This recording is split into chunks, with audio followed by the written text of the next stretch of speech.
हाँ मेरे विद्यार्थी जी, आज परिवर्तन मैथमेटिक्स में आप लोग का स्वागत है। आप 12th क्लास का मैथ वी लेकर आया हूँ जो बहुत इम्पोर्टेंट है। अवकल समीकरण का एक टॉपिक है, लिखा हुआ है अवकल समीकरण dy बटा dx बराबर 1 माइनस cos x बटे में 1 प्लस cos x का व्यापक हल ज्ञात करें। सबसे पहले लिखेंगे दिया गया है dy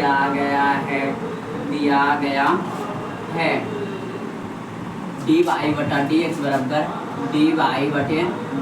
बराबर एक माइनस cos x बटा में 1 प्लस cos x। अब फार्मूला होता है dy बटा dx है, dy बटा dx ले दिए अब फार्मूला होता है 1 माइनस cos x बराबर फार्मूला होता है 2 sin स्क्वायर x बटे में 2 और 1 प्लस cos x का फार्मूला होता है, तुम लोग 11th क्लास में पढ़ा होगा। 1 प्लस cos x का फार्मूला होता है 2 cos स्क्वायर x बटे में 2 और 2 कट गया। अब इसको लिखेंगे dy बटा dx तो dy बटा dx बराबर और साइन स्क्वायर x बटा 2 और cos स्क्वायर x बटा 2 ये फार्मूला मिलकर क्या होता है साइन थीटा बटा cos थीटा। तुम लोग 10th क्लास में पढ़ा होगा। साइन थीटा बटा cos थीटा मिलकर होता है tan थीटा। इसी तरह साइन स्क्वायर x बटा 2 है, cos स्क्वायर x बटा 2 है तो इसका भी होगा tan स्क्वायर x बटा 2, tan स्क्वायर x बटा में 2 होगा।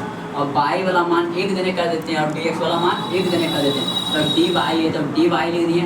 इधर tan स्क्वायर x बटा 2 है तो tan स्क्वायर x बटा 2 लिख दिए। और ये वाला dx है जो किधर लेके चल जाएंगे, इधर लेके चल जाएंगे x लाने और दोनों देने क्या जी करेंगे इंटीग्रेशन का चिन्ह लगा देंगे। क्या जी करेंगे इंटीग्रेशन का चिन्ह लगा देंगे। अब लिखेंगे एक मतलब यहाँ पे कुछ नहीं तो एक है तो एक का इंटीग्रेशन क्या होगा बाई, एक का इंटीग्रेशन बाई। अब लिखो tan स्क्वायर x बटा 2 का इंटीग्रेशन डैट नहीं पता है तो इसको सबसे पहले फार्मूला लिखेंगे। तुम लोग फार्मूला पढ़ा होगा 10th क्लास में tan स्क्वायर थीटा बराबर फार्मूला होता है sec स्क्वायर थीटा माइनस 1 तो इसको लिखेंगे tan स्क्वायर x बटा 2 है तो इसमें लिखेंगे फार्मूला sec स्क्वायर x बटा 2 माइनस में 1। ये वाला फार्मूला होता है त्रिकोणमिति का फार्मूला है।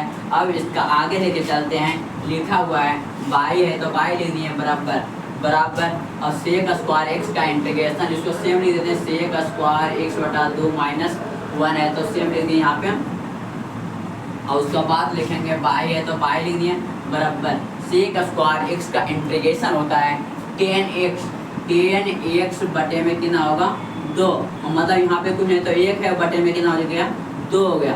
अब प्लस में कितना हो गया माइनस में 1 का इंटीग्रेशन x प्लस में c।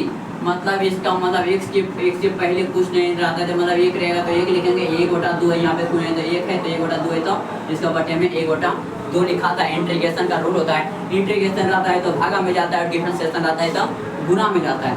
अब इसको लिखते हैं बाई बराबर ही भागा में लिखा तो इसको गुना में बदल देते हैं तो ये वाला 2 कहाँ चलेगा ऊपर तो लिखेंगे 2 tan x बटा 2 और माइनस x प्लस c।